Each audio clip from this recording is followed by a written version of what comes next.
Sziasztok! Krisztián vagyok. Ez itt a Refresher Magyarország, és Párizsból jelentkezem. Az Enter projekt keretein belül kijöttem a francia fővárosba tanulni a francia kollégáktól, és hogyha már itt voltam, gondoltam, hogy megkérdezem a helyieket, hogy szerintük mi is lesz az Európai Unió jövője, hogy mit tudnak a magyar politikáról, és szokásomhoz híven most is összeállítottam a helyieknek egy kis játékot, 6 állítást hallottak, és mindegyikről el kellett dönteniük, hogy mi is rájuk a helyes válasz. Oroszországra igaz az állítás, Magyarországra, mindkettőre, vagy egyikre sem. De mielőtt folytatnád a videót, iratkozzatok fel YouTube csatornánkra, Refresher Magyarországként fogtok minket megtalálni, meg egyébként most már Spotify-on is. Kövessetek be minket TikTokon, Instagramon, Refresher Hú-ként fogtok minket megtalálni. Tartsatok velünk! C'est parti!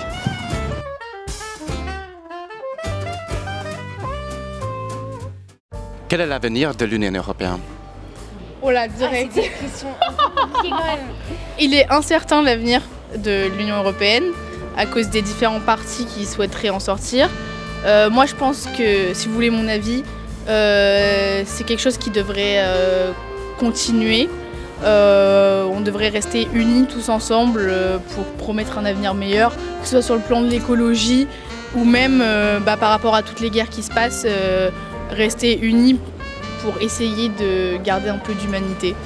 L'avenir de l'Union européenne, pour moi, il passe si on est unis et si on va tous ensemble. Aujourd'hui, l'avenir de l'Union européenne, il est difficile dans la mesure où il y a beaucoup de démagogie, on a beaucoup de montées de groupes d'extrême droite en particulier qui sont assez opposés à l'Union européenne. L'Union européenne, pour moi, aujourd'hui, est assez protectrice pour beaucoup de pays parce qu'on reste des petits pays à l'échelle mondiale. Et j'ai du mal à voir comment on peut avoir une voix si on reste aussi petit que chaque pays indépendant. Et l'Union européenne est devenue un peu plus, pas individualiste, mais on bosse moins avec à l'international, je trouve. J'ai l'impression qu'on est en train de se défendre nos intérêts plutôt que tous travailler ensemble. Donc ça me rend un peu, pas triste, mais ça, je trouve ça dommage quelque part. C'est vrai qu'on ne va pas vers une Europe qui veut prendre des décisions ensemble, qui veut faire des bonnes choses, donc c'est assez compliqué. Quand on parle d'Union européenne, on sait pas trop, on n'a pas trop d'attentes là. Qu'est-ce que vous avez entendu sur la politique hongroise ou sur Viktor Orbán peut-être? Peu, honnêtement très peu. On reste très centré en France sur le problème français. On a déjà beaucoup de problèmes en France sur notre propre gestion. Et je reconnais que non, j'ai pas vraiment beaucoup entendu grand-chose sur la politique hongroise. Désolé. Alors, moi j'ai entendu très rapidement des choses sur la Hongrie, mais donc il y a une sorte de dictateur en ce moment. Non, il faut pas dire. Ok, bon bah désolé monsieur si vous êtes dictateur. Mais alors moi je suis très fermement contre l'extrême droite. C'est des partis qui, ce soit en France, en Hongrie, partout dans le monde, juste qui nuisent à l'humanité. Et moi je suis pour la paix et l'entendement entre tout le monde, et je suis complètement contre tout ce qui est les discriminations que ces partis mettent en place. C'est complètement inhumain, déshumanisant pour toutes les personnes visées en fait par ces partis, que ce soit les LGBT, les immigrés, enfin toutes les parties qui sont complètement discriminées. Je trouve ça complètement aberrant. Et ouais. Hongroise pas trop. Français, oui, moi je suis activiste. En France, on a la jeune garde antifasciste. Et du coup, moi que je suis activiste, j'ai un tatouage juste là. Vous voyez. Moi, l'extrême droite, c'est à bannir, bien sûr. C'est des connards qui veulent profiter du système, se faire de l'argent sur les gens malheureusement qui n'ont pas trop les moyens et qui abusent de leurs droits en fait, tout simplement. Et bien sûr, quand eux ils sont condamnés pour certaines raisons, en France avec Marine Le Pen, elle vient de dire que les lois sont beaucoup trop fermes, alors qu'il n'y a même pas un an, elle disait que ces gens-là, il fallait les bannir. Donc bon, je trouve qu'on se fout un peu de notre gueule là-dessus. Quelle est ton opinion? Eh bien, je suis d'accord avec lui, l'extrême droite à bannir. Il faut manifester contre elle, il faut tous qu'on se rassemble en fait pour s'éloigner, parce qu'elle dévore de plus en plus le terrain et que ça s'approche de plus en plus. Après, je connais pas la situation en Hongrie, je savais pas que c'était peut-être autant pris par l'extrême droite, mais je vais essayer de me renseigner, parce que c'est vrai que nous on est concernés en France, mais si c'est concerné dans les autres pays, c'est intéressant de savoir ce qui se passe et même pouvoir d'essayer de défendre, faut se défendre contre l'extrême droite partout en fait, et comme même en France et en Europe. Et maintenant, on va jouer un tout petit jeu. Vous allez entendre 6 phrases et vous devriez Vous devez trouver la bonne solution. Si c'est vrai pour la Russie, la Hongrie, les deux ou aucune des deux. Numéro 1. Dans ce pays, les marches de fierté, Pride, ont été interdites.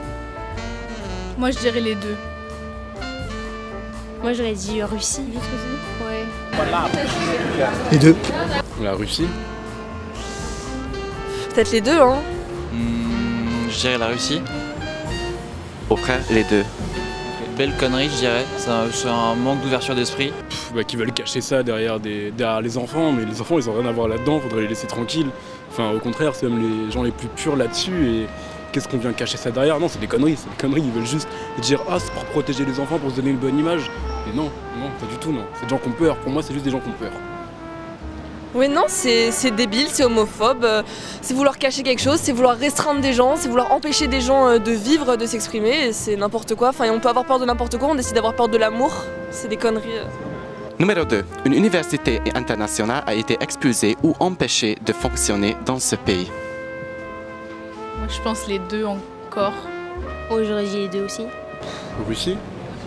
Ouais, je dirais Russie aussi. La Hongrie. Alors les deux, je dirais du coup. Les deux, oui. À mon sens, la politique n'a pas sa place dans une université. Et à la fois, la politique, une université ne doit pas prendre part politiquement, quoi qu'il en soit. Et elle doit simplement se contacter de respecter la loi. Ceci dit, après, tout dépend de la loi qui est votée, tout dépend de la loi qui est imposée par le gouvernement. Et c'est aussi le rôle du gouvernement, normalement, est de veiller à ce qu'une université soit libre et soit juste. C'est quelque chose qu'on voit. On voit l'exemple aujourd'hui avec les États-Unis, avec les problèmes qu'ont beaucoup d'universités américaines et le gouvernement.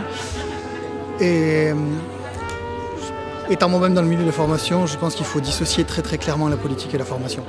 Ouais, on veut empêcher les gens de penser, on veut empêcher les gens de réfléchir, de s'instruire et au final, empêcher de penser pour mieux contrôler, hein, c'est juste ça.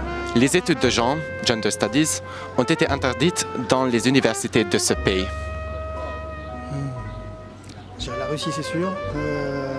Hongrie aussi, les deux. Ouais. Seulement la Hongrie. Je dirais la Russie. Moi je dirais les deux. La Hongrie. Ah, la Hongrie? Oui. Ok, du coup les deux aussi, je dirais. Moi je dirais les deux du coup. Les deux, on va partir sur ça. En 2018, la Hongrie a interdit par décret les cours et formations de Gender Studies. En Russie, ce domaine est marginalisé, mais pas formellement interdit.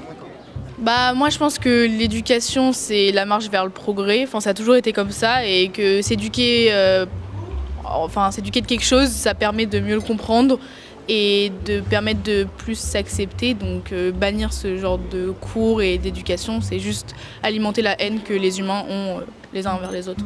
Numéro 4. Les médias gouvernementaux dominent la majorité des organes de presse du pays. Moi je dirais les deux. Les deux.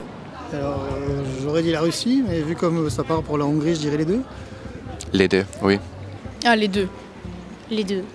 Oui, les deux. Dans ce pays, les autorités ont restreint ou bloqué certaines fonctions de TikTok et d'autres réseaux sociaux. Oh, les deux aussi, je dirais. Ou les deux. La Russie. La Russie, oui. Dans ce pays, les autorités ont restreint ou bloqué certaines fonctions de TikTok et d'autres réseaux sociaux. La Russie, mais Moi peut-être... je dirais la Russie. Hein.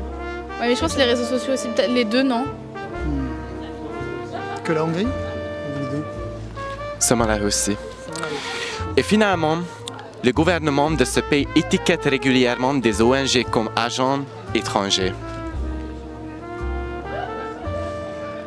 Les deux? Les deux, oui. Alors là, Ça je sais pas du tout. aucune idée là. Les deux. Les deux? Les deux. La Russie. La Hongrie. La Hongrie. Les deux. En Russie, ce statut officiel impose des obligations administratives lourdes et vise à discréditer les ONG critiques.